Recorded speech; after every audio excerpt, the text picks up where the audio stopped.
왜죠? 굶주림과 멸시에 고통당하는 기억을 전해받은 후 조너스가 기억 전달자에게 물었다. 배고픔 때문에 위가 텅 빈 채 부풀어 오르자 쓰라린 경련이 일어났다. 조너스는 그 아픔에 시달리면서 침대에 누워 있었다. 어째서 기억 전달자님과 제가 이 기억들을 품고 있어야 하나요? 기억 전달자가 답했다. 기억은 우리에게 지혜를 주기 때문이다. 지혜가 없었다면 원로위원회에서 나를 불렀을 때 아무런 조언도 할 수 없었을 게다. 그렇지만 굶주림에서 무슨 지혜를 얻어요? 조너스가 투덜대면서 말했다.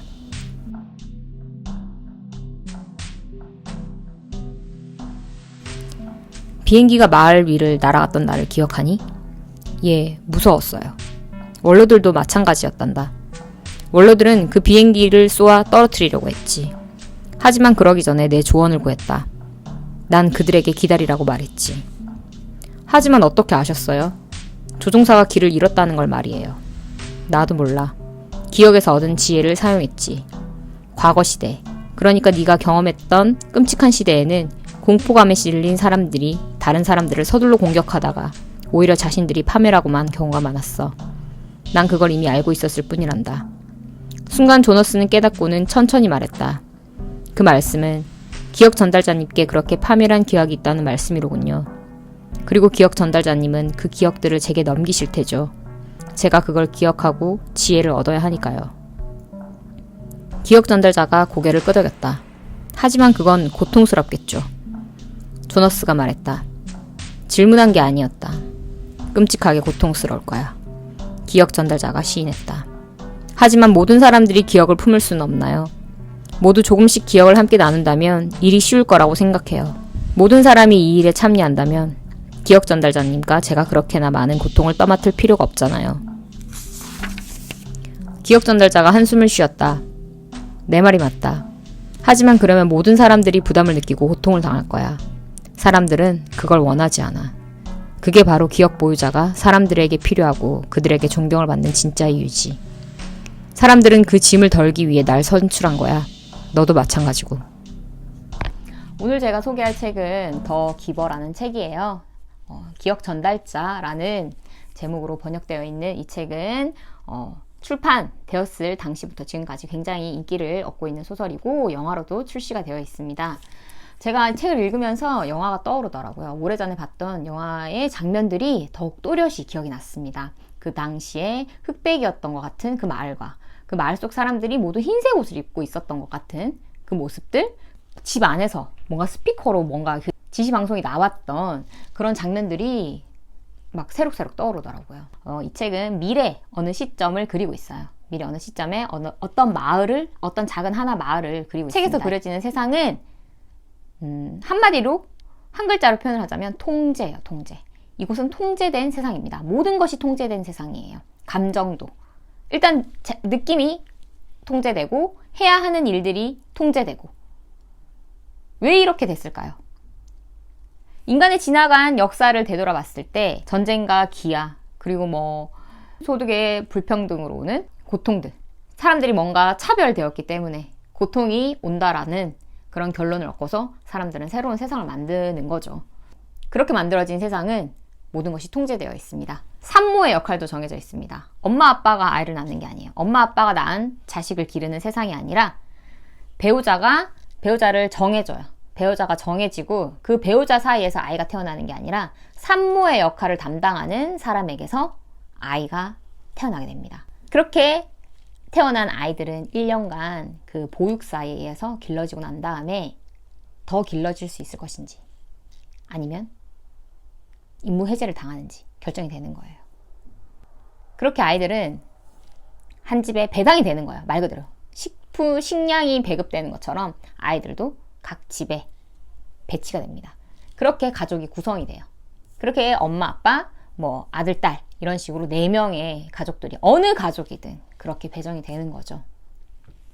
그리고 산모는 한 사람당 3명의 아이만 출산을 할 수 있어요.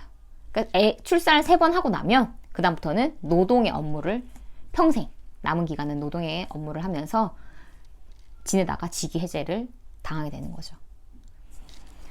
노인들도 자기의 업무가 끝나고 자기의 평생 맡은 일들을 다 하고 나면 직위 해제를 당합니다. 책을 읽으면 알겠지만 직위 해제를 당한다는 것이 어떤 의미인지 짐작할 수 있을 거예요.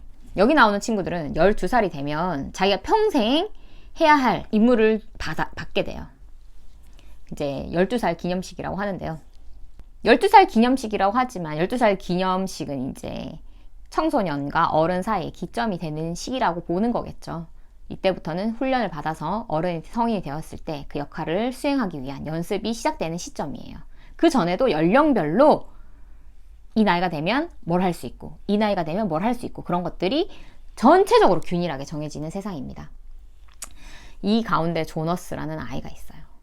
조너스는 어떤 임무를 받느냐면 기억 보유자라는 임무를 받게 됩니다. 기억 보유자는 세상에 지금 살아가고 있는 이 시대의 사람들이 경험할 수 없는, 느낄 수 없는 그 모든 경험들을 알고 있는 존재인 거예요. 유일무이한 존재이죠. 그래서 굉장히 힘들지만, 그러니까 사람들의 슬픔과 고통과 기쁨, 그 인간이 느낄 수 있는 희노애락 자체를 이 기억 보유자라는 이 한 사람이 모두 다 짊어지고 가는 거예요. 어떻게 보면 축복일 수도 있겠지만 결국에는 굉장히 비극적인 일이죠. 여러분 한번 생각해 보세요. 내가 지금 너무 슬퍼. 근데 내 감정을 누군가 대신 이 슬픔을 감당하고 있어. 그럼 나는 안 슬프겠죠. 그런 면에 있어서는 이 기억 보유자가 되게 고마운 존재일 수 있어요. 하지만 동시에 내가 너무 기쁘고 내가 뭔가 사랑받는 그런 존재라는 걸 느끼고 이 따뜻한 그런 온기를 느끼고 그런 기쁨조차도 이 기억 보유자가 갖고 있어서 나는 그걸 못 느끼는 거예요. 과연 그러면 우리는 행복하다고 말을 할 수 있을까요? 조나스는 이 기억 보유자를 통해서 기억을 전달을 받습니다. 그 기억을 이제 여기 이 사람도 나이가 들었으니까 이제 임무 해제를 받게 되는 날이 오겠죠. 그럼 그 임무를 대신할 사람이 필요한 거예요. 그게 이제 조너스로 뽑힌 거예요. 그러니까 조너스한테 이렇게 기억을 전달해 줍니다. 자, 이 사람은 이제 더 이상 기억 보유자가 아니라 기억 전달자가 된 거예요. 이 기억 전달자는 새로운 기억 보유자가 된 조너스에게 기억들을 주입시켜 줍니다. 이 자체만으로도 굉장히 흥미로운 책이에요, 사실. 조너스는 그러면서 뭔가 잘못되었다라는 걸 인지를 해요. 자, 근데 여기서 기억 전달자와 새로운 기억 보유자와의 차이점은 그 이전 시대 이 기억 보유자는 자기가 잘못됐다라는 걸 인지를 했지만 어떻게 해야 할지 방법을 몰랐던 거죠. 용기가 부족했던 거죠. 그 대신 그와 반대로 조너스는 용기를 내기로 합니다. 잘못됐다는 걸 깨달은 거예요. 자기 눈에 색깔이 보이는 거예요. 아까 이야기했던 그 흑백의 세상이 그려진다고 했잖아요, 영화 속에서. 여기 나오는 사람들은 색을 몰라요. 햇빛의 따뜻함을 모르고 바람의 차가움을 모르는 거예요. 모든 것이 통제된 세상이니까. 감정을 느끼지 못해요. 내가 아프다고 느꼈을 때 바로 그 아픔을 느끼지 않는 약을 처방을 받습니다. 그러면 아픔이 사라져요. 굉장한 어떤 슬픔을 느낄지도 못해요. 조너스가 나중에 기억 전달자로부터 사랑이라는 감정을 배우게 됩니다.